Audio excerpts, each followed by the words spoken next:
नमस्कार दोस्तों। आज की कहानी है तपस्या का फल। बहुत पुरानी बात है।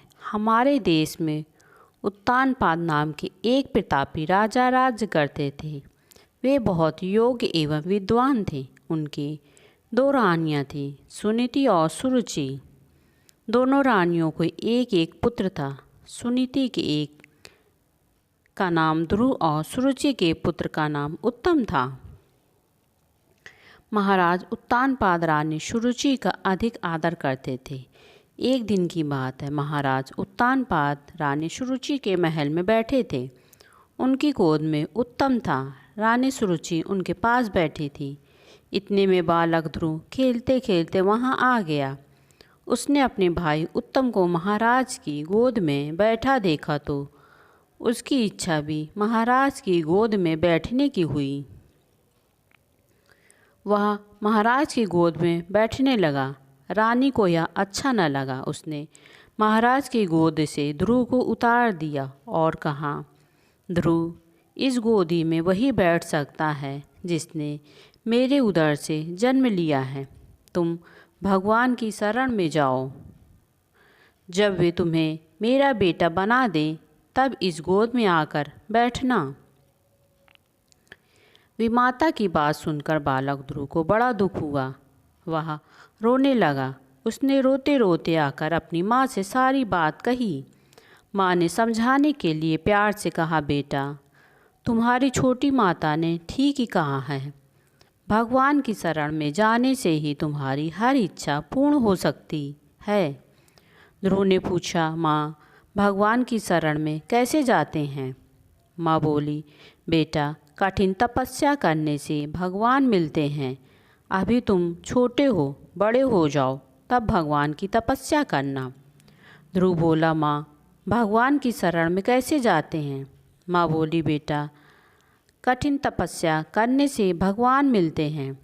अभी तुम बहुत छोटे हो, बड़े हो जाओ तब भगवान की तपस्या करना।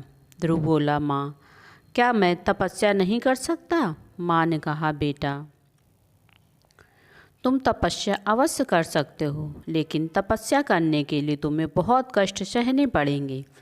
तुम छोटे हो, कष्ट कैसे सहोगे? ध्रुव ने कहा, माँ, मैं छोटा अवश्य हूँ, लेकिन मैं कष्टों से नहीं डरता। मैं तपस्या करने वन में अवश्य जाऊँगा।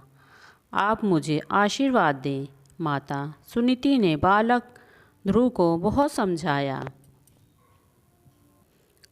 परंतु बालक ध्रुव अपने निश्चय पर अटल रहा। वह भगवान को पाने के लिए कठिन तपस्या करने को तत्पर हो गया। बालक ध्रुव जंगल की ओर चल दिया। मार्ग में देवर्षि नारद मिले।